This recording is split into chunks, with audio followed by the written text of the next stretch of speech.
We are outside the High Court in Bangalore here, and what we hear is that Kamal Hassan has refused to apologize. He says he is only exercising his constitutional right, while he also did emphasize that his love for Kannada stays, and that his statement was made out of good intention, and that was only taken out of context. And as far as the fate of the film stands right now, that's yet to be released.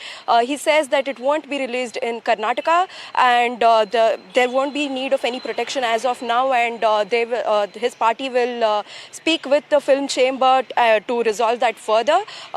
This is nothing more than what has happened in the first session of the court. This is just an extension of it, where Kamal Hassan was still not ready to apologize in the first half as well, and he's only reiterated that further.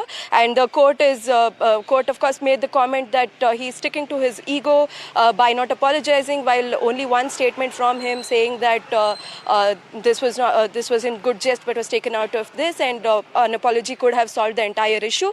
However, the court has heard the comments and passed the order, and right now as it stands, Kamal Hassan stays staunch on his statement, refusing to apologize, and the release of his movie in Karnataka is not to be seen right now.